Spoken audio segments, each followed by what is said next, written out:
ఈ దానియేలు పుస్తకములో నుంచి ఒక వచనాన్ని నేను చదువుతాను. ఇది మీకు అందరికీ నేను చెప్పాలని చాలా బలంగా ప్రేరేపించబడ్డాను. శుక్రవారం కూడా ఈ వాక్యాన్ని నేను చెప్పాను. దానియేలు పుస్తకం తెరిచి 1వ అధ్యాయం 8వ వచనం అందరూ చూడండి. దానియేలు గ్రంథం 1వ అధ్యాయం 8వ వచనం నేను చదువుతాను, వినండి. రాజు భుజించు భోజనమును, రాజు పానము చేయు ద్రాక్షారసమును దానియేలు పుచ్చుకుని తాను అపవిత్రపరుచుకొనకూడదని ఉద్దేశించి తాను అపవిత్రుడు కాకుండానట్లు వాటిని పుచ్చుకొనకుండా సెలవిమ్మని నపుంసకుల అధిపతి అష్పెనాజును వేడుకొనెను.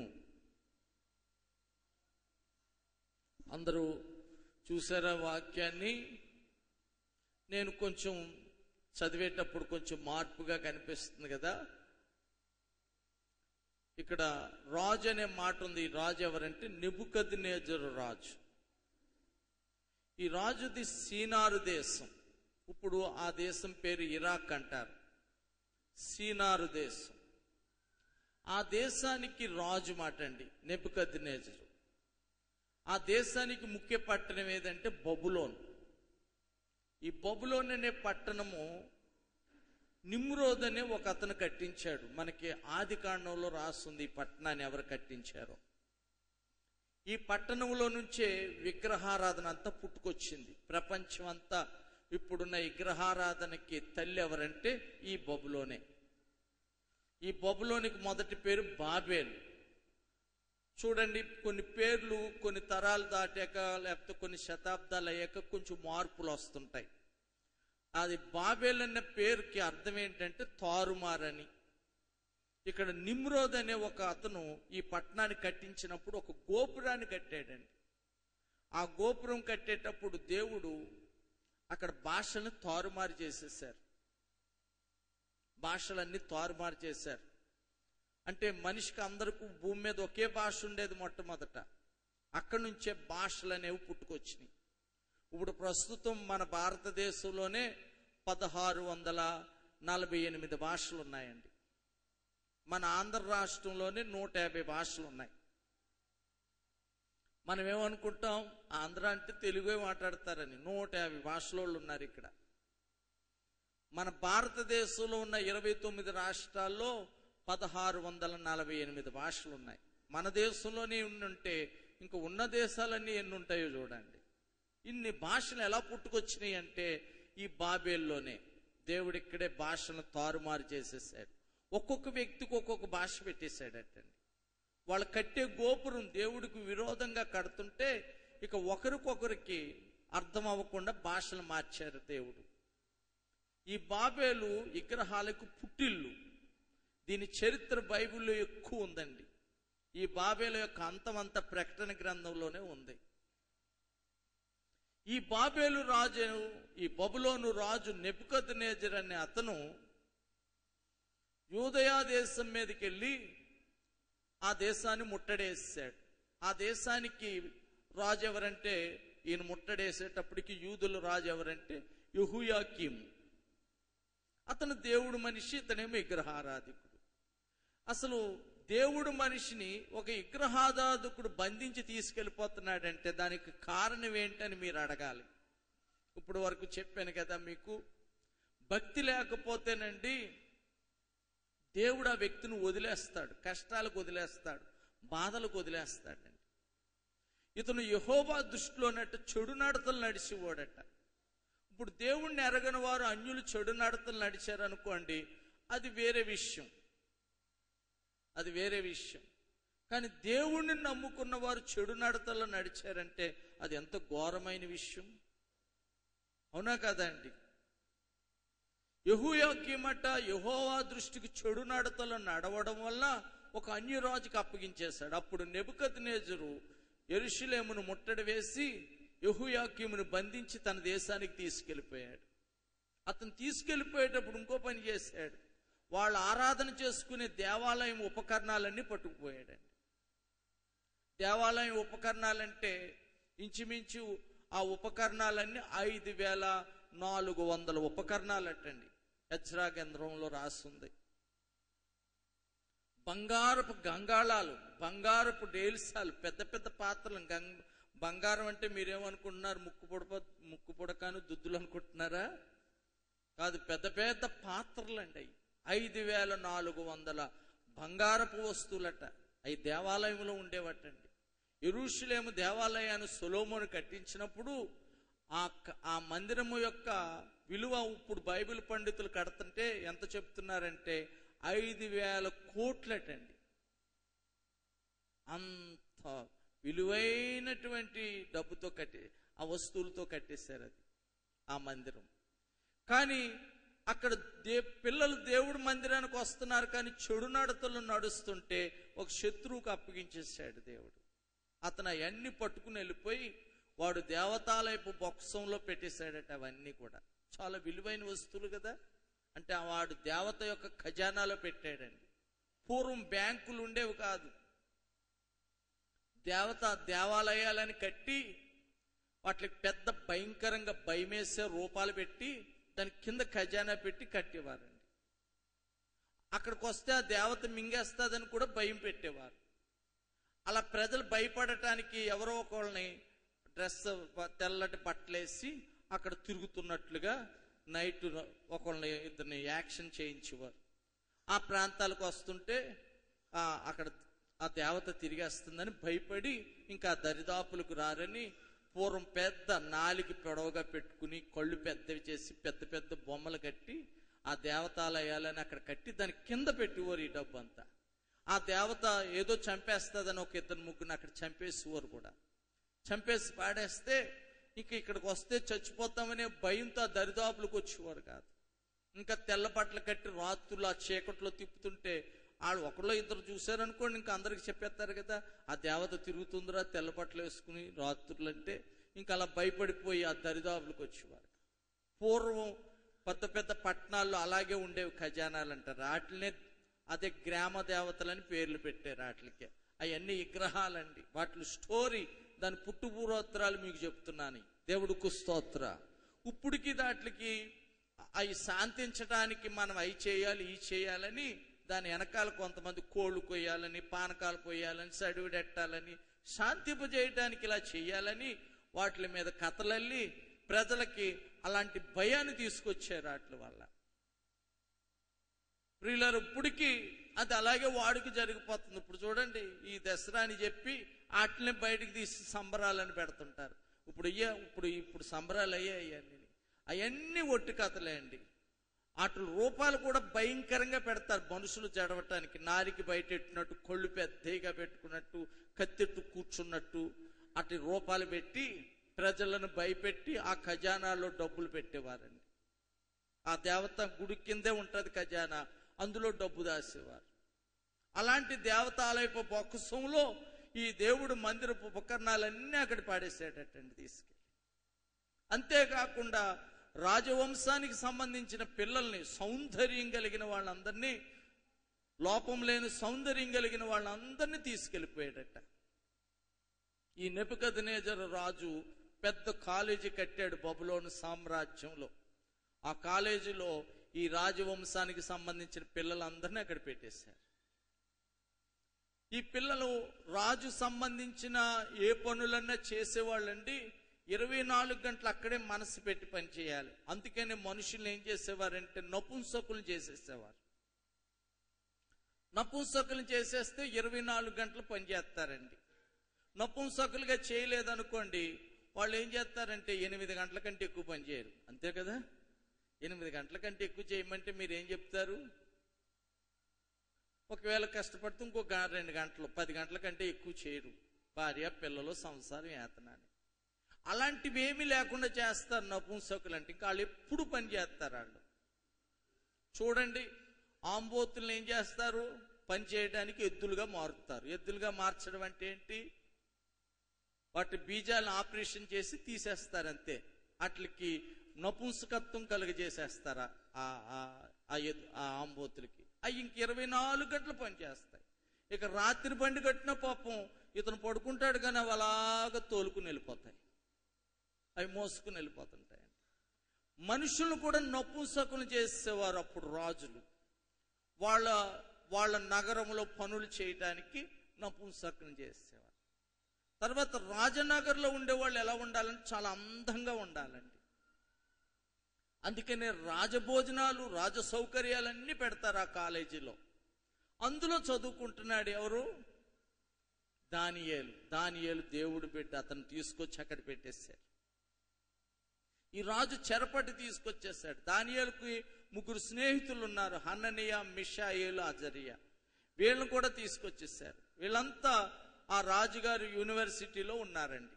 దానికి అంతటికి ఇన్ఛార్జ్ ఒక అతను ఉన్నాడు, అంటే కాలేజీ ప్రిన్సిపల్. అతను అష్బేనాజ్. అతను కూడా నపుంసకుడే అండి. మొత్తం నపుంసకులకి అధిపతి అతను. ఈ నపుంసకులకి అధిపతి అయిన అష్బేనాజు అండర్లో వీళ్ళంతా ఉంటారన్నమాట అండి. అయితే దానియేలుని అక్కడ తీసుకొచ్చి పెట్టినప్పుడటండి, దానియేలుకి బాల్యం నుంచి ధర్మశాస్త్రం తెలుసు. యూదులకండి బాల్యంలో నుంచి ధర్మశాస్త్రం నేర్పేస్తారు చిన్నపిల్లలకి. మనం కూడా అంతే కదా, సండే స్కూల్ నుంచి పిల్లలకు వాక్యం నేర్పుకుంటాం. అందుకే పొద్దున్నే చిన్నపిల్లలకు ఆరాధన పెడతాం. వాళ్ళంతా వస్తారు, వాళ్ళ చేత వాక్యాలు కంఠస్థ చేయిస్తాం. ఈ చిన్న పిల్లల నుంచి యూదులు కూడా అలాగే నేర్పేవారు. అందుకే ధర్మశాస్త్రం అంతా తెలుసు దానియేలుకి. రాజుగారి భోజనాల్లో ఏముంటాయో, ఎలాంటి భోజనాలు అవి, ధర్మశాస్త్రంలో ఏం తినకూడదో ఏం తినాలో రాయబడ్డాయి. ఏది పవిత్రమో ఏది అపవిత్రమో రాయబడ్డాయి. అందుకే ఏ పడతాయి మనం తినేయకూడదండి. మనం ఏం తినాలో ఏం తినకూడదో వాక్యం చెప్పినట్లుగా మనం తింటే మనకెంతో మేలది. దేవుడికి గట్టిగా స్తోత్రం చెప్పండి. రోగాలు రావటానికి కొన్ని కారణాలు ఉన్నాయండి. ఒకటి, మొట్టమొదటిది ఏంటో తెలుసు, దెయ్యాల వల్ల రోగాలు వస్తాయి. రెండేమో పాపం వల్ల రోగాలు వస్తాయి. మూడేమో శాపాల వల్ల కూడా రోగాలు వస్తాయి. ఎవరైనా శపిస్తే రోగాలు వస్తాయి. అందుకే శాపాలు ఉండకూడదు. ఇప్పుడు ఒకరు నోరిప్పి శపించక్కర్లేదు. ఒక వ్యక్తిని బాధ పెడితే అతను ఉసురుమంటే వీళ్ళకి శాపం వస్తుందండి. అలా శాపం వల్ల రోగాలు వస్తాయి. శాపం అంటే ప్రత్యేకంగా నోరిప్పే పెట్టక్కర్లేదు. ఎవరు పెడతారు? బాధగా ఉన్న వాళ్ళు పెట్టేస్తారు శాపాలు. ఆ శాపాలు అలా పట్టుకుని వాళ్ళకు రోగాలు వస్తాయండి. మొదటిదేంటి? దెయ్యాల వల్ల వస్తాయి. 2 పాపాల వల్ల వస్తాయి. 3 శాపాల వల్ల వస్తాయి. 4 మనం తినవలసిన ఆహారాలు తినకపోయినా, తినకూడని ఆహారాలు తిన్నా కూడా వస్తాయండి రోగాలు. అందుకే కొంతమంది భోజనం రోగం వచ్చింది అనుకోండి, కారణం ఏమని చెప్తారు?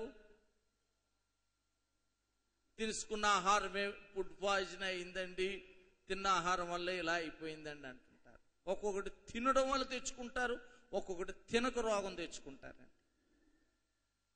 మనం తినవలసినవి తినాలి, తినకూడని ఏమో తినకూడదు. అలా ఏది చేసినా రోగం వస్తుందండి. తినకూడని తింటే రోగం వస్తుంది, తినవలసినవి తినకపోయినా రోగం వస్తుంది. కొన్ని బ్యాక్టీరియా వల్ల రోగాలు వస్తాయి.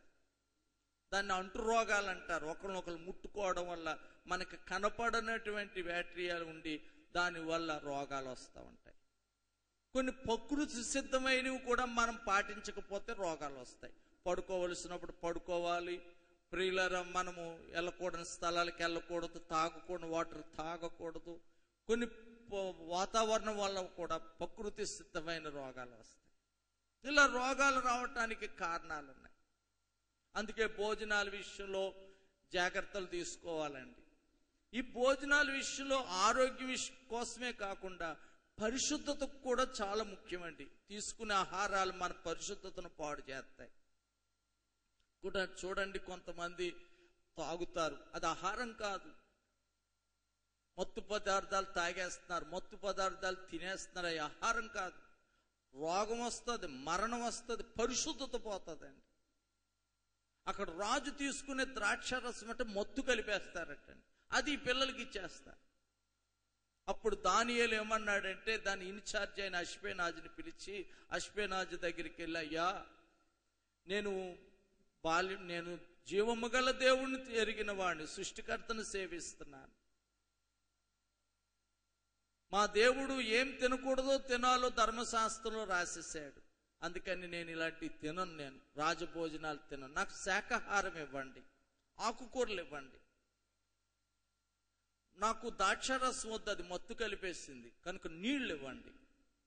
నాకు నా స్నేహితులకు అలాగే ఇవ్వండి అని అష్పెనాజుని అడిగాడటండి. చూడండి, దానియేలు గురించి తెలియని వాళ్ళు ఎవరు ఉండరు. దానియేలు అనగానే అందరికీ గుర్తొచ్చేది ఏంటంటే ప్రార్థనాపరుడు అనేది గుర్తొస్తుంది. దానియేలు క్రమం తప్పకుండా 3 సార్లు ప్రార్థన చేసుకునేవాడు. ప్రార్థన అనేదండి క్రమము తప్పకుండా ప్రార్థన చేయడం అనేదే సరైన ప్రార్థన అండి. ఆ ప్రార్థన చేసుకునే వాళ్ళని ఏమంటారంటే ప్రార్థనా పరులు అంటారు. దేవుడికి స్తోత్రం. క్రమం తప్పకుండా ఒకే టయానికి వెళ్ళిపోయి ప్రార్థన చేసుకునే వాళ్ళని ఎవరినైనా ప్రార్థనా పరులు అంటారు. అప్పుడప్పుడు ప్రార్థన చేసుకునే వాళ్ళని, అవసరాలను బట్టి ప్రార్థన చేసుకునే వాళ్ళని ప్రార్థనా పరులు అనరు. వాళ్ళు చేసే ప్రార్థన కూడా ప్రార్థన అనరు, అది యాచన అంటారు. దాన్ని అడుక్కోవడం అంతే, ఏదో అవసరం అడుక్కున్నారు అంతే తప్ప దేవుడికి వీళ్ళకు అన్యోన్యమైన సహవాసం లేదు. ఒక మంచి ప్రార్థనా పరులు అవలేకపోవడానికి కారణం ఏంటో తెలుసా? దేవుడిని నమ్ముకున్న పిల్లలు పరిశుద్ధత లేకండి. పరిశుద్ధత లేకపోతే నువ్వు ఒక మంచి ప్రార్థనా పరుడు అవ్వలేవు. ఎన్ని సంవత్సరాలైనా అంతే. ప్రార్థన జీవితం అనేది రాదు నీకు. పరిశుద్ధత అనేది చాలా ముఖ్యం ప్రార్థనకి. ఎవరు పరిశుద్ధంగా ఉంటారో వాళ్ళ దగ్గర దేవుడు సన్నిధి దిగుతుంది. వాళ్ళు ఎన్ని గంటలు ప్రార్థన చేసినా కొన్ని నిమిషాల్లాగే ఉంటుందండి. వాళ్ళకి ప్రార్థనలో విసుగు రాదండి, ఎందుకంటే దేవుడు సన్నిధి అక్కడ ఉంటుంది. ఇప్పుడు మన ఎదురుగుండా ఎవరైనా ఉంటే మాట్లాడగలం, కానీ గోడతో మాట్లాడగలమా? పరిశుద్ధులకి దేవుడు అదృశ్యంగా వచ్చి వాళ్ళ ముందు నిలబడతాడండి. అందుకని వాళ్ళు ప్రార్థన చేసిన ఇసుకు రాదు. ఎన్ని గంటలైనా కొన్ని నిమిషాల్లాగే ఉంటుంది. ప్రార్థనా జీవితం నీకు ఉండాలంటే ముఖ్యంగా పరిశుద్ధత అనేది ఉండాలండి. అందుకే మీలో చాలా మంది ప్రార్థనా కూటాలంటే ఎందుకు నిర్లక్ష్యం చేస్తున్నారంటే మీకు పరిశుద్ధత లేదు. నేను పూర్తిగా గ్రహించి ఈరోజు మీతో ఈ విషయాలు మాట్లాడుతున్నాను. మీలో చాలా మందికి పరిశుద్ధత లేదు. అందుకే ఉపవాస కూటాన్ని నిర్లక్ష్యం చేస్తున్నారు. సంపూర్ణ రాత్రి ప్రార్థనలు కూడా నిర్లక్ష్యం చేస్తున్నారు. ఎందుకంటే పరిశుద్ధత లేనప్పుడు మీరు చేయలేరు. ఉపవాస ప్రార్థన మీకు ఎంత ఇసుగ్గా ఉంటుందో, ఆల్ నైట్ ప్రేయర్ అంటే ఇంకా ఇసుగ్గా ఉంటుందండి. కుటుంబ ప్రార్థనలు కూడా మీ ఇళ్లలో ఎందుకు లేవంటే పరిశుద్ధత లేక. పరిశుద్ధత లేకపోతే కుటుంబ ప్రార్థన పెట్టుకోలేరు. పరిశుద్ధులుగా ఉన్న వాళ్ళకండి క్రమం తప్పకుండా కుటుంబ ప్రార్థన పెట్టుకుంటారు. పరిశుద్ధంగా ఉన్న వాళ్ళండి వ్యక్తిగత ప్రార్థన చేసుకోగలుగుతారు. ఒకవేళ ఎవరైనా బలవంతంగా లేపినా సరే పరిశుద్ధత లేని వాళ్ళు చేయలేరండి. ఒకవేళ మోకరించిన నిద్రపోతారు. పరిశుద్ధత ఉందనుకోండి, వాళ్ళని ఎవరూ లేపక్కర్లేదు. వాళ్ళకి ఆ టైం వచ్చేటప్పటికి దేవుడు దూతలే లేపేస్తాయండి. నన్ను ఎవరు లేపరు, నాకు టయానికి నేను లేచిపోతాను. అమ్మగారిని ఎవరు లేపరు, వెళ్ళి ఆవిడ టయానికి ఆవిడ లేచి వెళ్ళిపోయి పైకి వెళ్ళిపోయి ప్రార్థన చేసుకుని 7, 8 టయానికి కిందకి దిగుతారు. మా అమ్మని ఎవరు లేపరు, ఆవిడ టయానికి ఆవిడ లేచిపోయి ప్రేయర్ చేసుకుంటారు. నా పిల్లల్ని ఎవరు లేపరని, ఇంకా ఇక్కడున్న పిల్లల్ని లేపుతాను కానీ నేను మా పిల్లల్ని లేపను. వాళ్ళు ప్రార్థన చేసుకుంటారు ఆ టయానికి లేచిపోయి. పరిశుద్ధత ఉందనుకోండి మీకు ఆ క్రమం వచ్చేస్తుందండి. ప్రార్థనలో ఒక క్రమం వచ్చేస్తుంది. ప్రార్థనలో ఆసక్తి వచ్చేస్తుంది. ప్రార్థనలో పట్టుదల వచ్చేస్తుంది. ప్రార్థన అంటే ఆసక్తి వచ్చేస్తుంది, ఇసుకు రాదండి. ఈ ప్రార్థన జీవితం నీకు రావాలంటే దానికి ముఖ్యమైనది ప్రార్థనే అండి. మీలో చాలా మంది ప్రార్థించుకోలేకపోతున్నారు అంటే దానికి కారణం ఏంటంటే పరిశుద్ధత లేక. పరిశుద్ధత అనేది ఎలాగొస్తుంది అది కూడా మీకు చెప్తున్నాను వినండి. ప్రార్థనతోటే వస్తుంది పరిశుద్ధత. నేను పాపిని ప్రభువా నన్ను క్షమించను నువ్వు ప్రార్థన చేసుకుంటే దేవుడు కనికరము గలవాడు, క్షమించడానికి సిద్ధ మనసు గలవాడు. ఆయన దగ్గర క్షమాపణ అంటండి చాలా ఈజీగా దొరుకుతుందట. దానికి యేసుప్రభు ఒక ఉపమానం కూడా చెప్పారు. ఒక తండ్రికి 2 కొడుకులు ఉన్నారు. చిన్న కొడుకు తండ్రి దగ్గర ఆస్తి అంతా పట్టుకుని వెళ్ళిపోయాడండి. నాన్న నా ఆస్తి నాకు ఇచ్చేయని. తండ్రికి దూరంగా వెళ్ళిపోయాడు. ఆస్తి అంతా పాడు చేసుకుని ఆఖరికి తినడానికి తిండి లేని పరిస్థితి వచ్చేసింది. మా నాన్న దగ్గరికి వెళ్ళిపో, దాసులాగానే పనిచేస్తే నాకు ఆహారం దొరుకుతుంది, ఇంత దీన పరిస్థితి వచ్చేసిందని బుద్ధి తెచ్చుకుని తండ్రి దగ్గరికి వచ్చాడు. క్షమాపణ అడుగుదారు అనుకునేటప్పటికే తండ్రి ఏంటంటే ఆ కొడుకుని మెడ మీద పడి ముద్దెట్టేసుకున్నాడు. నా కొడుకా, నువ్వు చనిపోయి మళ్ళీ బతికేవరా, తప్పిపోయి దొరికేవరా అని ఏడుస్తున్నాడటండి. దేవుడు ఎందుకు చెప్పాడంటే ఆ ఉపమానం, ఆ తండ్రి ఎవరో కాదు, దేవుడే. ఒక మనిషి మనసు మార్చుకుని అలా వస్తే ఆ తండ్రి కొడుకును పట్టుకున్నట్లే దేవుడు నిన్ను పట్టుకుంటాడు. అయితే నువ్వు పరిశుద్ధపరచబడుతున్నావు, క్షమాపణ అడిగినప్పుడు పరిశుద్ధపరచబడుతున్నావు, నీ మనస్సాక్షిని శుద్ధి చేస్తున్నాడు. కానీ దేవుడు ఆ పరిశుద్ధతలు అలా నిలకడగా ఉండలేకపోతున్నారు. కొంతమంది నిలకడగా ఉండలేకపోతున్నారు. క్షమాపణ అడుగుతున్నారు, దేవుడు పరిశుద్ధపరిచేసాడు, కానీ పరిశుద్ధతలు అలా ఉండలేకపోతున్నారు. ఇక్కడ ఉన్నంతసేపు క్షమాపణ అడిగి శుద్ధి అవుతున్నారు, బయటికి వెళ్తే ఆ పరిశుద్ధతలో నిలకడగా ఉండలేకపోతున్నారు. ఎందుకు పరిశుద్ధతలో నిలకడగా ఉండలేకపోతున్నారంటే జాగ్రత్తలు లేక. దానియేలటండి భోజనం దగ్గర కూడా జాగ్రత్తలు తీసుకున్నాడు. రాజభోజనం తింటే ఎక్కడ అపవిత్రమైపోతానని ఆ భోజనం వద్దన్నాడండి. మనము తీసుకునే జాగ్రత్తలు బట్టే మనం పరిశుద్ధతలో నిలకడగా ఉండగలుగుతాం. జాగ్రత్తలు లేకపోతే పరిశుద్ధంగా ఉండలేమండి. ఒక అమ్మాయి నాకు చెప్పిన సాక్ష్యం ఏంటంటే, నేను చదువుకుంటున్న కాలేజీలో పెద్ద పెద్దోళ్ళు ఉంటారు, కానీ నేను వాళ్ళతో సావాసం చేయను, ఎందుకంటే నా పరిశుద్ధత పోతుందని. దావీదు అంటాడు కదా, భక్తిహీనుల దగ్గర నా నోటికి చిక్కం పెట్టుకుంటున్నానని. వాళ్ళతో మంచి కూడా మాట్లాడనన్నాడు, ఎందుకంటే ఏది పలకరించినా దోషంలో పడతామని. వినే దగ్గర, చూసే దగ్గర, మాట్లాడే దగ్గర, పడుకునే దగ్గర, తినే దగ్గర, నడిచే దగ్గర అన్నిటిలో నువ్వు జాగ్రత్త పడితే నీ పరిశుద్ధతను కాపాడుకోగలుగుతావు. చాలా మందికి ఆ జాగ్రత్తలు లేక పరిశుద్ధంగా ఉండలేకపోతున్నారండి. పరిశుద్ధంగా ఉండలేకపోతున్నారు. అందరికీ ఈ రోజున టీవీలో లేని వాళ్ళు ఎవరన్నా ఉన్నారా? లేరు, అందరికీ ఉంటున్నాయి. ఈ టీవీ కొనుక్కోవడానికి కూడా మంచి అవకాశం వచ్చేసింది అందరికీ. ఏంటంటే టీవీలో దేవుడు వాక్యం వస్తుందండి, అందుకు కొనుక్కుంటున్నామండి అని అదొక అదును దొరికింది. చక్కగా అందరూ కొనేసుకుంటున్నారు. కానీ నిజంగా వాక్యమే చూస్తున్నారా, ఇంకేమన్నా పెట్టుకుని చూస్తున్నారా? మీరే చెప్పండి. టీవీ ఆన్ చేసి రిమోట్ మీ చేతిలో ఉన్నప్పుడు అది మీ కంట్రోల్లో ఉంటుందా? ఎన్ని తిప్పేసి ఎన్ని చూస్తున్నారు. అలా చూడడం ద్వారా ఎంత అపవిత్రం అయిపోతారు అండి. పరిశుద్ధతలో నిలిచి ఉండలేరు. మా ఇంట్లో మాకు ఉన్నాయి టీవీలు, అందరికీ ఉన్నాయి. మా దయాకర్ గారికి లేదు. నేను ఒక రోజున మా ఇంట్లో చిన్నది అయిపోతే పిల్లలందరూ కూర్చుని చూడడానికి హాల్లో పెద్దది కొన్నాను. ఆ చిన్నది ఆయనకి ఇద్దామనుకున్నాను నేను. ఆయన అన్నారు, నాకు వద్దండి అన్నయ్య గారు అన్నారు. ఏంటే నేను దాన్ని ఆ రిమోట్ కంట్రోల్ నా చేతుల్లో ఉండదు, అందుకని నేను పెట్టుకొని ఇంట్లో పెట్టుకుంటే ఏమో వాటి పాత ఇంకోటి చూడాలనిపిస్తుంది, అందుకని నాకు వద్దు. వాక్యం వస్తున్నా వద్దు అని అంటే ఏం కాపాడుకోవాలని? పరిశుద్ధతను కాపాడుకోవాలని టీవీ వద్దనేసాడు ఆయన. ప్రియులారా, ఆ జాగ్రత్తలు ఏ వ్యక్తికి ఉంటాయో వాళ్ళు పరిశుద్ధంగా ఉండగలుగుతారు. ఈ రోజున పరిశుద్ధతలో నిలకడగా ఉండలేకపోతున్నారు. దేవుని క్షమాపణ అడుగుతున్నారు, దేవుడు ఈజీగా క్షమిస్తున్నాడు, ఆయన రక్తంతో మీ మనస్సాక్షిని ఎంతో శుద్ధి చేసేస్తున్నాడు. కానీ మీరు ఆ పరిశుద్ధతలో అలా నిలకడగా ఉండలేకపోతున్నారు. కారణం ఏంటంటే జాగ్రత్తలు లేక. దానియేలు చూడండి ఎంత జాగ్రత్త తీసుకున్నాడో. తినే ఆహారం కాడ జాగ్రత్త తీసుకున్నాడు. నేను అంటున్నాను, మనం వెళ్ళకూడని స్థలాలకు వెళ్ళకూడదు, పాపుల మార్గంలో అసలు నిలబడకూడదండి. అపహాసకులు కూర్చుండే చోట కూర్చోకూడదండి. మనం కూర్చునే దగ్గర ఎవరున్నారు, మనం నిలబడే దగ్గర ఎవరున్నారు చూసుకుని జాగ్రత్తగా నిలబడాలి. మనం రోతల దగ్గరికి వెళ్ళి నిలబడతామా? ఎంత అసహించుకుంటాం. అలాగే చెడ్డవాళ్ళ దగ్గర నిలబడడానికి మనం అసహించుకుంటే మన పరిశుద్ధతను కాపాడుకున్న వాళ్ళం అవుతాం. దేవుడికి గట్టిగా 2 చేతులు ఎత్తిస్తాం. హల్లెలూయా.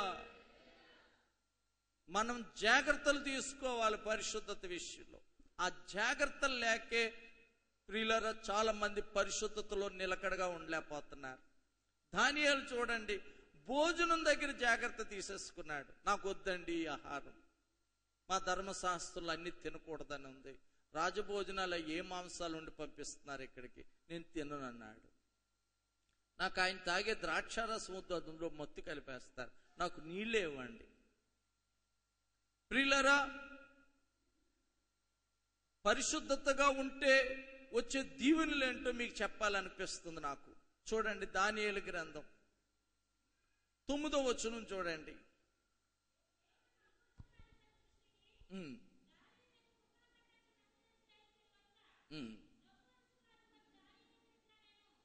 నేను ఈ ప్రసంగం రాత్రి నేను రాజమండ్రిలో ప్రసంగం చేసినప్పుడు నిన్న పగలు ఒక అమ్మాయి లేచి సాక్ష్యం ఇచ్చింది. ఆ వాక్యం నన్ను ఎంతో బలంగా తాకింది. నేను పరిశుద్ధంగా ఉండటానికి ఇక నుంచి నేను ఎంతో జాగ్రత్త పడతానని లేచి సాక్ష్యం ఇచ్చిందండి అందరు ఎదురుగుండా. నేనేం చెప్పమని అనలేదు ఆవిడ్ని.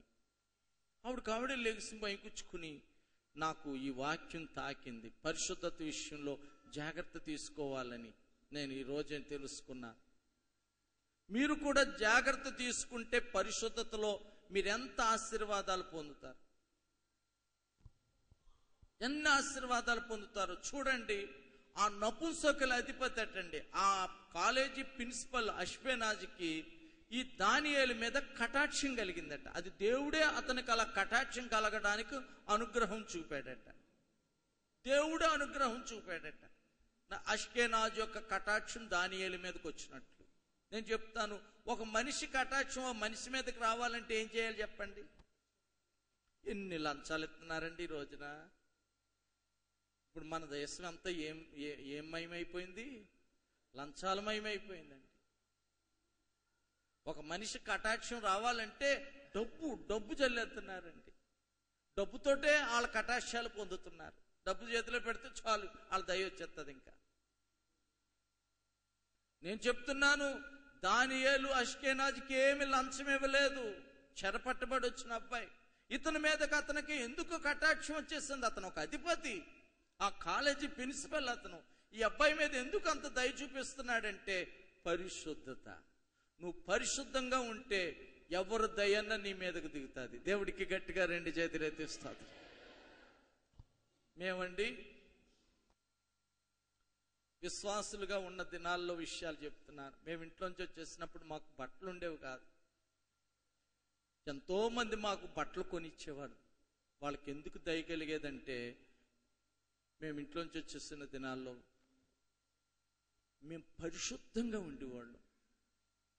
మేము మా అమ్మతో పాటు 6 పరిశుద్ధంగా జీవించేవాడు. అందుకే మా మీద అందరికీ దయ కలిగేది, ఎవరికైనా దయ కలిగేది మా మీద. ఆ రోజుల్లో మేము అక్కడ ఆ చర్చికి వెళ్తుంటే మాకు అందరూ అన్ని కొనిస్తుండేవారు. మా పక్కన సమయలు గారు అనే ఒక ఆయన ఉండేవారు. ఆయన ఏం కొనుక్కున్నా మళ్ళీ మాకు బ్యాగుతో కొని మా కట్టుకొచ్చేవాడు. మా అమ్మ అనేది ఎందుకులేండి అన్నయ్య గారు అని. ఆయన ఆహ్లాగమనకమ్మా, దేవుడు మాకు చెప్పాడు తీసుకోండి అని లోపలెట్టేవాడు. దేవుడికి ఒక స్తోత్రం. మీకు ఇంత ముందు చెప్పానో లేదో, నేను నా తమ్ముడు రాజయ్య గారు ఇద్దరం కలిసి ఒక కంపెనీలో పనిచేసేవాళ్ళు. ఆ కంపెనీలో ఆయన రాజయ్య గారిని సిగరెట్ తెమ్మన్నాడు. ఆ కంపెనీ మేనేజరు రాజయ్య గారు నా దగ్గరికి పరిగెత్తుకొచ్చి, అన్నయ్య గారు సిగరెట్ తెమ్మంటున్నాడు ఈయనని. అప్పుడు తేనని సిగరెట్ ముట్టుకోమని చెప్పు అని చెప్పాను. మీరు రండి, మీరు వచ్చి చెప్పండి అంటున్నాడు. అప్పుడు నేను వెళ్ళి, మీరు సిగరెట్ ముట్టుకోమండి, మీకు కాళ్ళు పట్టమన్నా పడతాం, మాకు మనుషులంటే చాలా ప్రేమ, దేవుడే మాకు ఆ ప్రేమ పెట్టాడు, మేము ప్రేమిస్తాం మిమ్మల్ని, కానీ మేము మాత్రం సిగరెట్ ముట్టుకోం. పోనీ మీరు తినేసిన కంచం ఇస్తే కడగమంటే కడుగుతాం, కానీ మీ సిగరెట్ మాత్రం ముట్టుకోం తేమని చెప్పాం. అప్పుడు ఆయన ఏమన్నాడు తెలుసా? వెళ్ళండి అన్నాడు. చాలా సీరియస్గా వచ్చేసాం. సాయంకాలం పనిలోంచి పొమ్మంటాడేమో అనుకున్నాం. అయితే ఎందుకు చెప్తున్నానో తెలుసా? ఆయన సాయంకాలం అయిపోయాక అందరికీ డబ్బులు ఇస్తున్నాడు, కానీ మాకు ఇవ్వటం లేదు. ఏం చేస్తాడో అనుకున్నాం. లాస్ట్న అయిపోయాక అందరిని పంపిస్తాక అన్నాడు, మీరిద్దరు నా బండి ఎక్కండి అన్నాడు. నన్ను ఎక్కించుకున్నాడు, మా తమ్ముడిని ఎక్కించుకున్నాడు. రాజయ్య గారు ఇద్దరం ఎక్కాం. సరిగ్గా భానుగుడి సెంటర్కి తీసుకెళ్ళిపోయాడు. అక్కడ ఒక హోటల్కి తీసుకెళ్ళాడు. ఇద్దరికి ఏం తింటారని అడిగాడు. ఏం తింటారని అడిగితే నేనైతే కొంచెం మొహమాట పడుతున్నాను, కానీ మా తమ్ముడు అన్నీ చెప్పేస్తున్నాడు. రాజయ్య గారు అన్నీ తెప్పించి ఆయన మాత్రం ఒక టీ తాగుతా మేము తినేదాకా కూర్చున్నాడు. ఆ తర్వాత నా జేబులో 200 పెట్టాడు. మా ఇద్దరికి జీతం ఎంతో తెలుసు, 3 రూపాయలు, కానీ 200 పెట్టాడు. సరిగ్గా మేము ఉండే సెంటర్ దగ్గర తీసుకొచ్చి అక్కడ దింపేసి ఇంటికి వెళ్ళిపోండి, నా కోసం కూడా ప్రార్థన చేయండి అని చెప్పేసి వెళ్ళిపోయాడండి. ఎందుకు ఇతనికి ఇంత కటాక్షం కలిగింది? 200 చూడటం అదే మాకు ఫస్ట్ టైం. దేవుడికి స్తోత్రం. 200 ఇచ్చేసాడు అనుకున్నా. ఎందుకో తెలుసా? పరిశుద్ధంగా ఉంటే అలాగా దేవుడు వాళ్ళ కటాక్షం మా మీదకి వచ్చేలా చేసాడు. అలా 1-2 ఎన్ని సాక్ష్యాలు ఉన్నాయి మా జీవితం. నేను చెప్తున్నాను, ఒక మనుషుని కటాక్షిని మీదకి రావాలంటే నీకు ఉండవలసింది, ఇవ్వవలసింది లంచం కాదు, నీకు ఉండవలసింది పరిశుద్ధత. పరిశుద్ధత ఉందా, నీ మీదకి అందరు కటాక్షం వచ్చేస్తుంది. దేవుడికి గట్టిగా స్తోత్రం చెప్పండి. అక్కడ అస్కేనాజు కటాక్షం వచ్చేసిందట. అస్కేనాజు కటాక్షం వచ్చేసింది. దానియేలు మీద అతనికి ఎంతో కటాక్షం కలిగిందట. దానియేలుని ఎప్పుడు చూసినా ఎంతో ప్రేమగా పలకరిస్తాడు. ఏం కావాలంటే అవన్నీ ఇస్తుంటాడు. ఇంకో విషయం చెప్తాను. పరిశుద్ధత వల్ల వచ్చే ఇంకొక ఆశీర్వాదం చూడండి. అక్కడే 13వ వచనం. పిమ్మట మా ముఖములను రాజు నియమించిన భోజనం భుజించు బాలుర ముఖములను చూచి నీకు తోచినట్టుగా నీ దాసులమైన మాయడల జరిగింపుము. చూడండి, ఈ కాలేజీలో భోజనాల హాల్కి, ఆ కిచెన్కి అంతటికి ఒక ఇన్ఛార్జ్ ఉంటాడు. ఆ ఇన్ఛార్జ్ దగ్గరికి వెళ్ళి మాకు ఆకుకూరల భోజనం పెట్టండి అంటే అతను అంటున్నాడు, మా ప్రాణం తీసేలా కనపడుతున్నారు మీరు, ఇది రాజాజ్ఞ, ఆయన ఏం పెట్టమంటే అదే పెట్టాలి. ఈ 3 సంవత్సరాలు మీకు ఇక్కడ తరిపిదిస్తున్నాం, ట్రైనింగ్ ఇది. ఈ ట్రైనింగ్ అయ్యాక రాజు ఎదుటికి తీసుకెళ్తాం. అందరు పిల్లల ముఖాల కంటే మీ ముఖాలు ఇంకోలాగా ఉన్నాయంటే రాజు మమ్మల్ని అంటే చంపేస్తాడు. ఇది రాజాజ్ఞ, ఆయన ఏం పెట్టమంటే అదే పెట్టాలి మేము. అప్పుడు ఈ పిల్లలు ఏమన్నారో తెలుసా?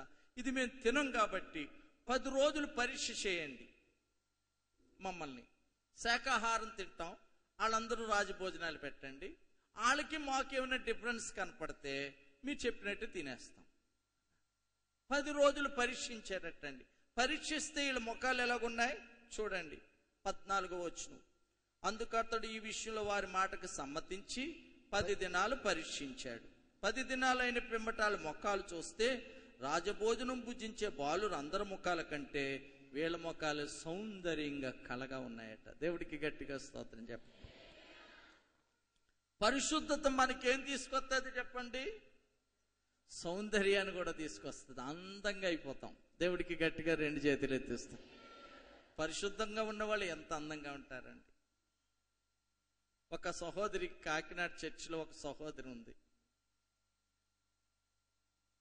సడన్ గా మొన్న అమ్మగారు ఎదురుగుండా ఏవేవో పెట్టుకుని వచ్చింది. అమ్మగారు కేకేసి కూర్చోబెట్టి, అమ్మా నువ్వు అవన్నీ పెట్టుకున్నప్పుడే ఎంతో సౌందర్యంగా అందంగా కనపడ్డావు, ఇవన్నీ తగిలించుకున్నాక ఏదో భూతంలాగే కనపడుతున్నావు నాకైతే మట్టికి అని చెప్పి కూర్చోబెట్టి కాసేపు చెప్తే, ఆవిడ భర్త అటండి ఆవిడని బాగా ప్రేమించడం లేదని పెట్టుకుంటుందట. అంటే ఇవన్నీ పెట్టుకుంటే ఆయన బాగా ప్రేమిస్తాడని ఏదో చెప్పుకొచ్చింది దానికి సొద. అప్పుడు అమ్మగారు కొంతసేపు వాక్యం చెప్పేటప్పటికి ఈ వారం తీసేసుకుందండి ఇంకా అవన్నీ. దేవుడికి స్తోత్రం.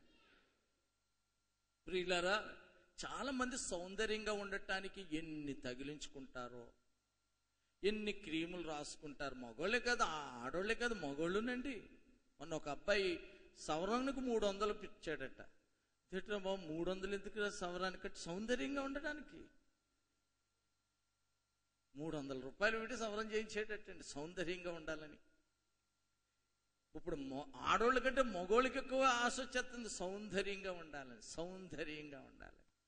నేను చెప్తున్నాను, పరిశుద్ధంగా ఉంటే నీకు ఆ కళ సౌందర్యం ఆయనే పెట్టేస్తాడండి. నా అనుభవంలో విషయాలు చెప్తున్నాను. మేము ఇంట్లోంచి వచ్చేసినప్పుడు అండి, మా ఇద్దరికి రాజయ్య గారు నేనే పనిచేసేవాళ్ళం. చెల్లమ్మ గారిని దయాకర్ గారిని స్కూల్లో జాయిన్ చేసాం.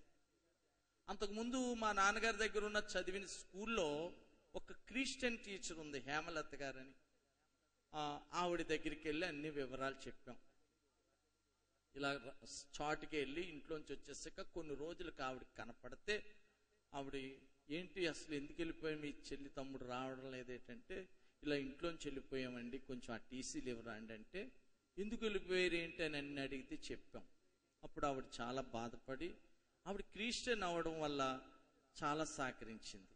అయితే మీకు ఆ కాలేజీలో సీట్లు వచ్చేలాగా నేను ఏర్పాటు చేస్తాను మాట్లాడని, మీరు దేవుడి కోసం బయటకు వచ్చేసారు, దేవుడు మిమ్మల్ని చాలా దీవింతాడని చెప్పి ఆవిడ టీసీలు ఇచ్చేసి, అక్కడ మళ్ళీ ఆ టీచర్కి ఫోన్ చేసి ఆవిడ పనిగట్టు మళ్ళీ వచ్చి అక్కడ జాయిన్ చేసి మరీ వెళ్ళిందండి. దేవుడికి స్తోత్రం. మా పెబ్బుని చెల్లిని చదివించేవాళ్ళు. మాకు 6 రూపాయలు వస్తే 60 పైసలు దశంభాగం తీసేసేవాళ్ళు. ఇంకెంత ఉంటుంది, 5 రూపాయల 40 పైసలు. అందులో 30 రూపాయలు ఇంటద్దండి. అందుకు రోజుకో రూపాయి వెనకెడితేనే 30 రూపాయలు అవుతుంది నెలకి. అందుకు రోజుకో రూపాయి దానికి తీసేవాళ్ళు. ఇంకెంత ఉంటుంది, 4 రూపాయల 30 పైసలు. 4 రూపాయల 30 పైసలతో మేము 6 జీవించాలి. 6 జీవించాలండి. అందుకే మేము తెచ్చుకున్న ఒక దుప్పటి, ఇంట్లో తెచ్చుకున్న ఒక దుప్పటి మీద 6 పడుకునేవాళ్ళం అడ్డంగా. గుండుగులోనే మా అమ్మ అన్నం కలిపేసి కూర కలిపేసి ముద్దలు తినిపించేసి. కంచాలు ఉండేవి కాదు, ప్లేట్లు అందరికీ తినడానికి లేవు, కొనుక్కోవడానికి మా దగ్గర డబ్బు లేదు. అందరికీ గుండుగులోనే అన్నం కూర కలిపేసి కూర్చుంటే 6 నోట్లో మొదలు పెట్టేసింది. ఇంకా రాజయ్య గారు దారిలో ఏమన్నా చూసి, అన్నయ్య నాకు అది కావాలి అది కావాలని అడిగితే, ఒరే ఈ డబ్బులు ఖర్చు పెట్టేస్తే మరి అందరం ఎలా తింటాం, అందుకని వద్దమ్మా అని చెప్పి చేయి పట్టుకు తీసుకొచ్చాం. ఒక్కొక్కసారి ఆ రోడ్డు మీద కూర్చుని పోయి, నేను రాను, నేను కొనుక్కుంటానని వాడు. నేను ఎంత బతిమాలు తీసుకొచ్చేవాడినో, వద్దురా వద్దు, వచ్చే అని. అవి కొనేసుకుంటే డబ్బులు అయిపోతాయండి. దారిలో మీరు కూడా పనులు చేస్తే ఎన్ని కొనుక్కుంటారు, ఇంటికి అన్ని డబ్బులు ఎట్టుకెళ్తారా? అలాగే గొడవ చేసేవాడు, అవి కొనేసుకుంటాను ఇవి కొనేసుకుంటానని. నేను చాలా బతిమాలేవాడిని, వద్దు వద్దు వద్దు కొనొద్దని. మేము ఎక్కువ గింజన్నమే తినేవాళ్ళం అండి, గింజన్నం తినేవాళ్ళం. మా పాస్టర్ గారు జనవరికి మాంసం వండుతారు అక్కడ చర్చిలో. అప్పుడే మాంసం తినడం, ఇంకెప్పుడు మాకేమి నీసు ఉండేది కాదు. కానీ ఒక సత్యం చెప్తున్నాను, చర్చికి వెళ్తే మేము ఎంత సౌందర్యంగా కనపడేవాళ్ళం. మాకున్న ఒకే ఒక దువ్వెనికి దానికి ఉన్న ముళ్ళులన్నీ కూడా పళ్ళన్నీ ఇరిగిపోయి ఉండి, దానికి ఆ ఒక దువ్వెనితో అందరం దువ్వుకోవడం. మాకు పొగడరే తెలీదు. మా అమ్మ పిండిని ఇచ్చేది తోముకోవడానికి, ఒళ్ళు జిడ్డు పోవడానికి పిండి, సబ్బు కూడా ఉండేది కాదు. కానీ సౌందర్యంగా ఉండేవాడు. చర్చికి వెళ్తే అందరం మా వైపే చూసేవారు. ఎలా వచ్చేది మాకు ఈ సౌందర్యం అంటే పరిశుద్ధత. దేవుడికి గట్టిగా స్తోత్రం చెప్పండి. మేము పరిశుద్ధంగా ఉండేవాళ్ళం, అంతే, పరిశుద్ధంగా ఉండేవాళ్ళం. పని ఇల్లు తప్ప ఎప్పుడు లోకంలో బయటికి వెళ్ళలేదండి. ఏ రోజు బయటికి వెళ్ళేవాళ్ళం కాదు. రాత్రంతా ప్రార్థన చేసుకుంటూ ఉండేవాళ్ళం, ఒకళ్ళ తర్వాత ఒకళ్ళు. మీకు చాలా సులువుగా చెప్తున్నాను, కానీ ఒక్కసారి వెనక్కి జ్ఞాపకం చేసుకుంటే గుండె చెరువైపోతుందండి. ఏడవకుండా ఉండలేను నేను ఎప్పుడు కూడా. ఏ విషయాన్నైనా జ్ఞాపకంలోకి వెనక్కి వెళ్ళానంటే పూర్తిగా నా తల జలమయమైపోతుంది, దారులుగా వచ్చేస్తాయి నీళ్లు. ఎందుకంటే అంత క్లిష్టమైన పరిస్థితుల్లోంచి వచ్చాం మేము బయటికి. తినడానికి ఆహారం ఉండేది కాదు, సరైన ఆహారం. కానీ సౌందర్యం వచ్చేసింది మాకు. ఎలా ఉన్నామంటే చూడడానికి చాలా బాగా కనపడేవాళ్ళం మనుషులు. ఎవరిచ్చారంటే పరిశుద్ధంగా ఉండడం వల్ల దేవుడిచ్చేసాడు ఆ సౌందర్యం. దేవుడికి గట్టిగా 2 చేతులు ఎత్తి స్తోత్రం. ప్రియులారా, నేను చెప్తున్నాను, నువ్వు నీకు ఎన్ని రాసుకున్నా, ఎన్ని అలంకరించుకున్న సౌందర్యం రాదు. కానీ పరిశుద్ధంగా ఉండు. ఏం పెట్టుకోపోయినా సౌందర్యంగా ఉంటావు. ఏం పెట్టుకోక్కర్లేదండి, నువ్వు సౌందర్యంగా ఉంటావు. ఇప్పటికి కూడా నేను చెప్తున్నాను, చాలా మంది పరిశుద్ధత వల్ల సౌందర్యం వస్తుంది అనుకోవడం లేదు. సౌందర్యాలకి వేలు వేలు ఖర్చు పెట్టేస్తున్నారు. వేలు వేలు ఖర్చు పెట్టేస్తున్నారు. సౌందర్యంగా ఉండాలనుకోవడం మంచిదే, కానీ పరిశుద్ధంగా ఉంటే ఆ దేవుడే ఇచ్చేస్తాడు నీకు సౌందర్యం. దేవుడికి గట్టిగా స్తోత్రాలు చెప్పండి.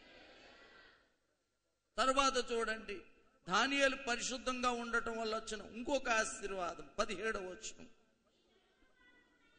ఏమనగా, దేవుడు వారికి జ్ఞానం, సకల శాస్త్ర ప్రావీణ్యత, వివేచనయు అనుగ్రహించెను. అంతేకాకుండా దానియేలుకు ఇంకో స్పెషల్ గిఫ్ట్ ఇచ్చాడట. సకల విధములకు దర్శనాలకి, స్వప్నాలకి గ్రహించు తెలుగు గలవాడై ఉండెను. ఆ భావం గ్రహించే తెలివిచ్చేసాడట దేవుడు. దానియేలుకే ఉందట. అన్ని కళలకి, దర్శనాలకి భావం చెప్పే తెలివి వచ్చేసిందట. సకల శాస్త్రాలు తెలుసట. పరిశుద్ధంగా ఉంటే నీకు అన్ని శాస్త్రాలు నీ మైండ్లో పెట్టేస్తాడు దేవుడు. చదువు వల్ల కూడా రాదండి ఏ శాస్త్రం. నేను చదవలేదు కదా చెప్తున్నాను. నన్ను చాలా మంది అడుగుతారు, ఈ పాటలు ఎలాగ రాశారండి. నన్ను అడుగుతారు, ఈ రాగం ఇదని. నాకు రాగాలు తెలియవండి అంట. మరి ఎలా రాశారు? నాకు సంగీత శాస్త్రం తెలీదు, కానీ పాటలు రాస్తారు, పాటలకు రాగాలు కడతాను. మరి ఈ శాస్త్రం నాకు తెలియకుండా ఎలా చేయగలుగుతున్నాను? దేవుడు ఇస్తాడు ఆ జ్ఞానం. దేవుడికి గట్టిగా స్తోత్రం చెప్పండి. నాకు ప్రసంగ శాస్త్రం అంతా తెలుసు. ప్రసంగం ఎలా చేయాలో చెప్తాను నేను. నాకు మొత్తం ఈ దేవశాస్త్రం అంతా తెలుసు. థియాలజీ అంటారు, దానికి 6 సంవత్సరాలు చదవాలి. నేను 6 రోజులు కూడా చదవలేదు ఎప్పుడు. నేనే అందరికీ బైబిల్ స్కూల్ పెట్టి నడిపిస్తాను. బైబిల్ కాలేజీల్లోకి వెళ్ళి వాకింగ్ చెప్తున్నాను. నేను థియాలజీ చేయలేదు, దేవశాస్త్రం చదవలేదు నేను. కానీ నాకు దేవశాస్త్రం అంతా వచ్చేసింది. ఎందుకంటే పరిశుద్ధత ఏమున్నది? పరిశుద్ధత రావాలండి. పరిశుద్ధత వచ్చిందా నువ్వు అన్ని శాస్త్రాల్లో ప్రావీణ్యుడు అయిపోతావు. పరిశుద్ధంగా ఉండాలి. స్త్రీలని పురుషులని భేదం లేదు. మీరు పరిశుద్ధంగా ఉండండి, మీకు అన్ని శాస్త్రాలు తెలిసిపోతాయి. అన్ని విషయాల్లో ప్రావీణ్యులు అయిపోతారు.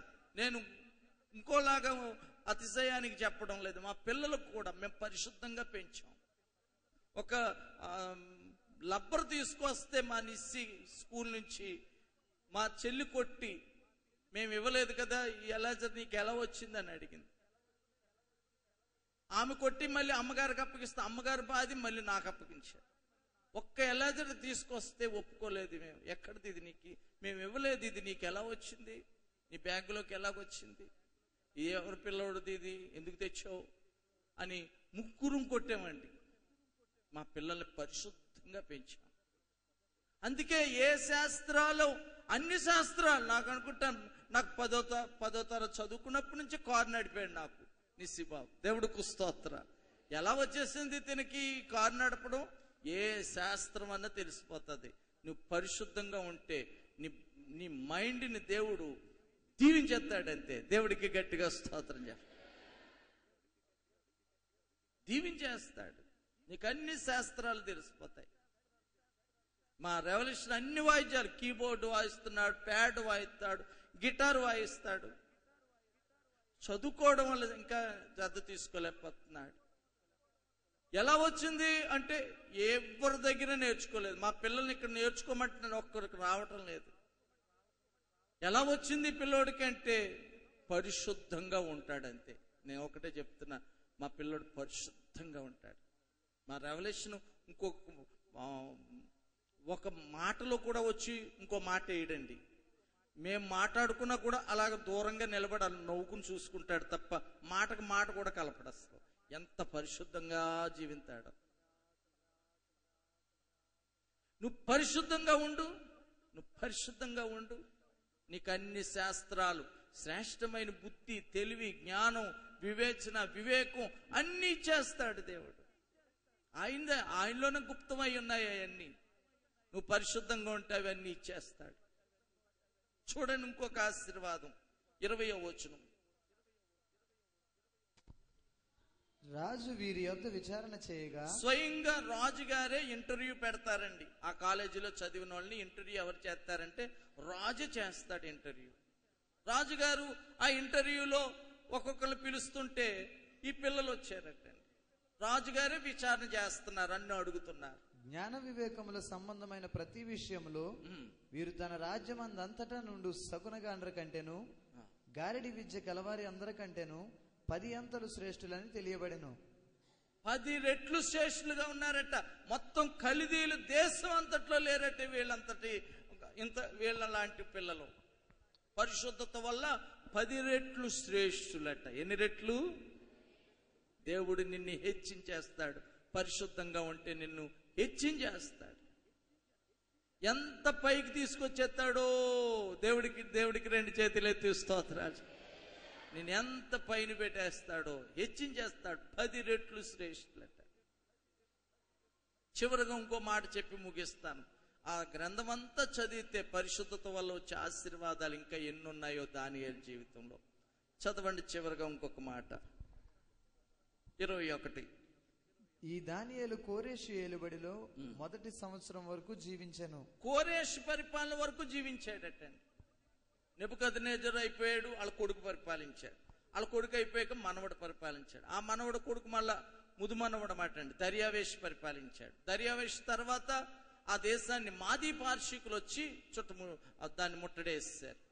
మళ్ళీ వాళ్ళు తీసుకున్నారు ఆ దేశాన్ని, వాళ్ళ పరిపాలనలోకి వచ్చారు. వాళ్ళు బెల్సాజర్ పరిపాలించినప్పుడు ముట్టడేసి మాదీ పార్షికులు దర్యావేషు రాజు అయిపోయాడు. ఇక్కడికి 5వ రాజు.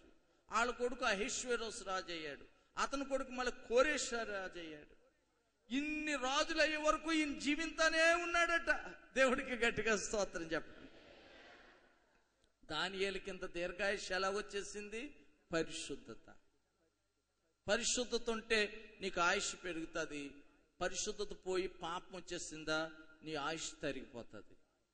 మనం చూస్తున్నాం కదా, ఎంతో మంది పాపం పనులు చేసేవాళ్ళు అర్ధంతరంగా ఎలా చచ్చిపోతున్నారో చూస్తున్నాం కదా. చూడండి, నతానేలు గారు తమ్ముడు ఎంతో చిన్నోడు ఆయన, కానీ ఎప్పుడు దేవుడు మాట వినేవాడు కాదు. భయంకరంగా తాగేవాడు.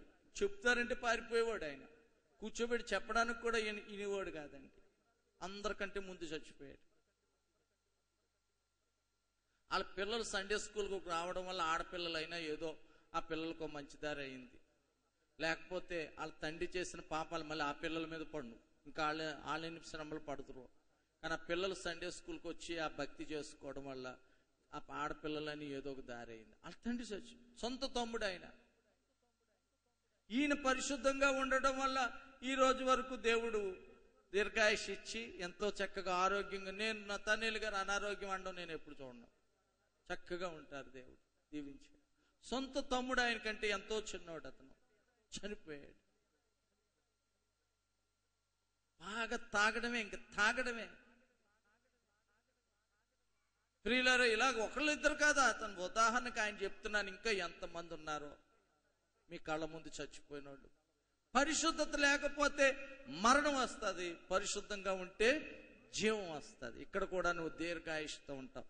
దానియేలు కోరేషు రాజు పరిపాలన వరకు జీవితానే ఉన్నాడట. అంటే అప్పటికి ఆయన వయసు 90 ఏళ్ళు అండి.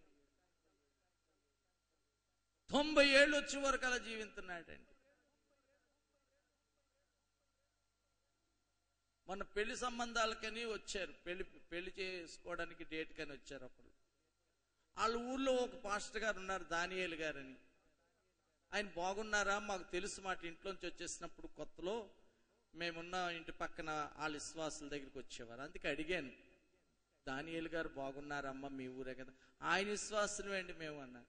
ఆయన ఎలా ఉన్నారు అన్నాను. బతికే ఉన్నారండి ఇంకా అన్నారు. ఆశ్చర్యపోయాను. మేము ఇంట్లోంచి వచ్చేసినప్పటికీ ఆయనకి 50 ఏళ్ళు ఉంటాయి.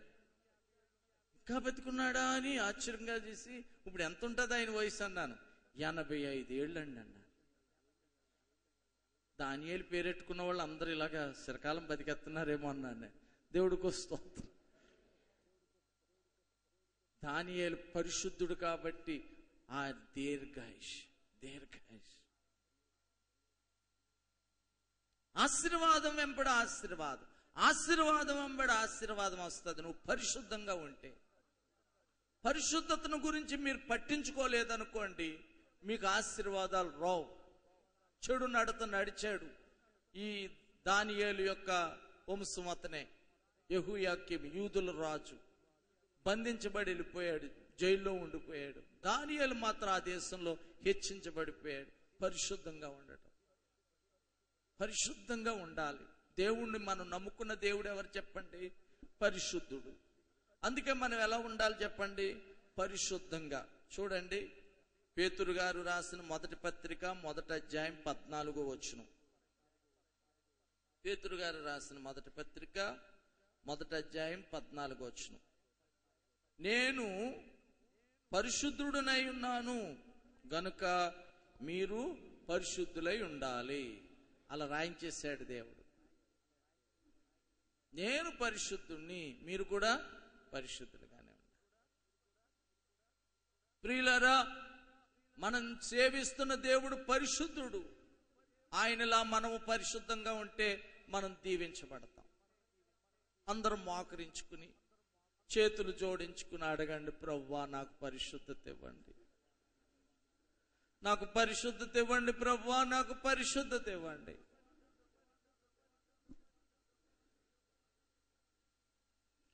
నన్ను పరిశుద్ధంగా చేయండి, నన్ను పరిశుద్ధంగా చేయండి.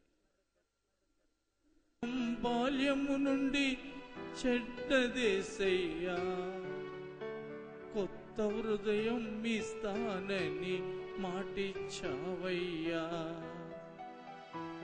నీ హృదయం నాకు యేసయ్యా, నన్ను నీలాగే మార్చివేసయ్యా.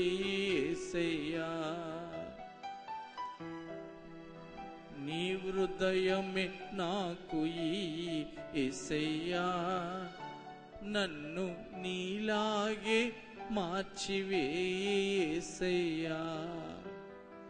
యేసయ్యా, యేసయ్యా, యేసయ్యా,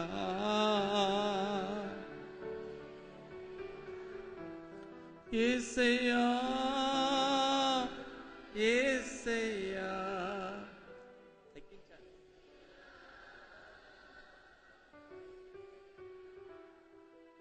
నీలోనే ఉండాలని కోరుకున్నాను, నీతోనే ఉండాలని కోరుకున్నాను. నీలోనే ఉండాలని కోరుకున్నాను, నీతోనే ఉండాలని కోరుకున్నాను. నువ్వే కావాలని కోరుకున్నాను, నీలాగే ఉండాలని కోరుకున్నాను. నువ్వే కావాలని కోరుకున్నాను, నీలాగే ఉండాలని కోరుకున్నాను. నువ్వుంటే నాకు చాలు యేసయ్యా, నేను నీలాగే ఉంటే చాలు యేసయ్యా. నువ్వుంటే నాకు చాలు, నేను నీలాగే ఉంటే చాలు యేసయ్యా. యేసయ్యా, యేసయ్యా, యేసయ్యా, యేసయ్యా, యేసయ్యా,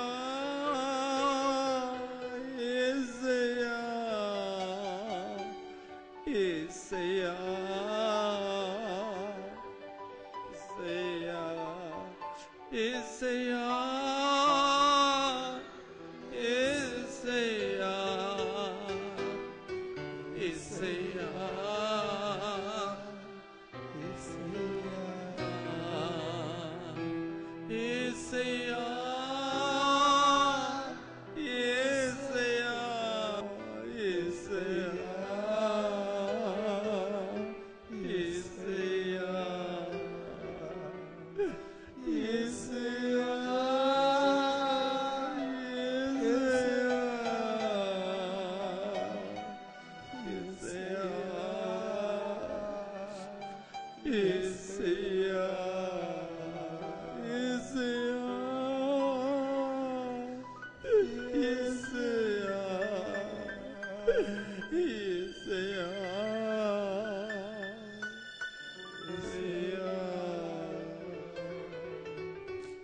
నీలోనే ఉండాలని కోరుకున్నాను, నీతోనే ఉండాలని కోరుకున్నాను, నీలోనే ఉండాలని కోరుకున్నాను, నీతోనే ఉండాలని కోరుకున్నాను. నువ్వే కావాలని కోరుకున్నాను, నీలాగే ఉండాలని కోరుకున్నాను. నువ్వే కావాలని కోరుకున్నాను, నీలాగే ఉండాలని కోరుకున్నాను. నువ్వుంటే నాకు చాలు యేసయ్యా, నేను నీలాగే ఉంటే చాలు యేసయ్యా. నువ్వుంటే నాకు చాలు యేసయ్యా,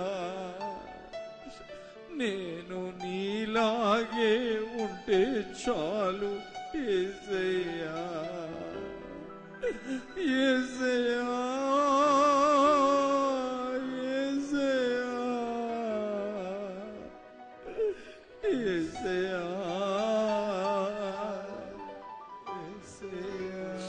యేసయ్యా, నీ పరిశుద్ధత నాకు కావాలి యేసయ్యా.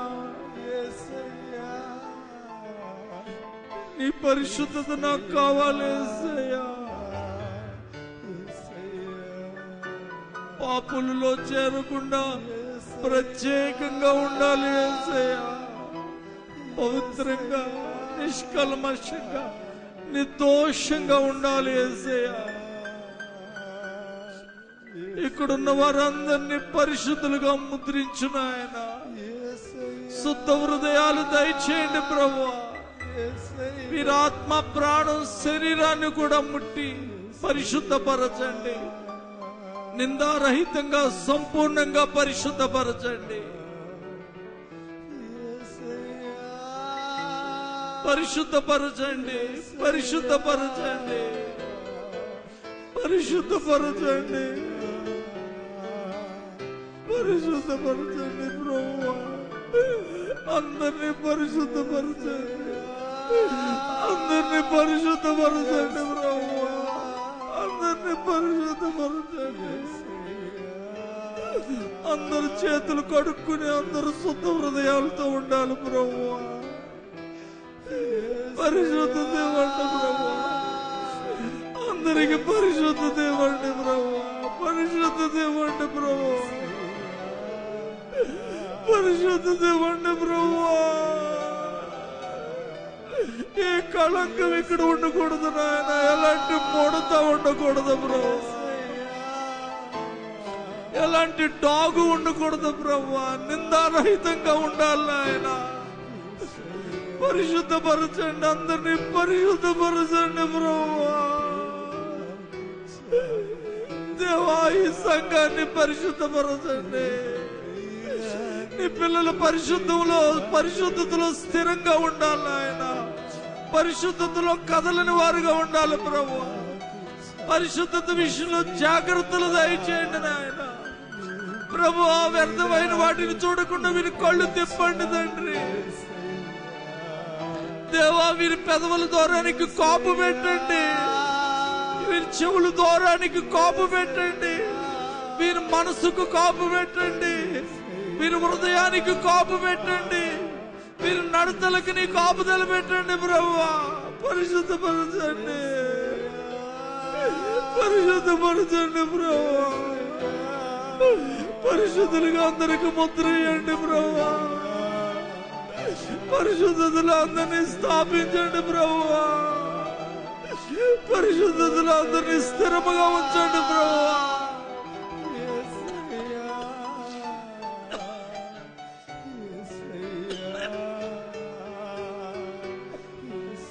సిద్ధపరిచిన రొట్టెను ద్రాక్షారసాన్ని పవిత్రపరచండి. ఇది నీ శరీరముగా రక్తంగా మార్చండి. మేము 6 దినాలు తిన్న ఆహారం వేరు నాయన, ఇప్పుడు మేము నిన్నే తింటున్నాం తండ్రి. ఈ పరిశుద్ధ భోజనంలో పాలు పొందుతున్న వారిని అందరినీ పరిశుద్ధపరిచి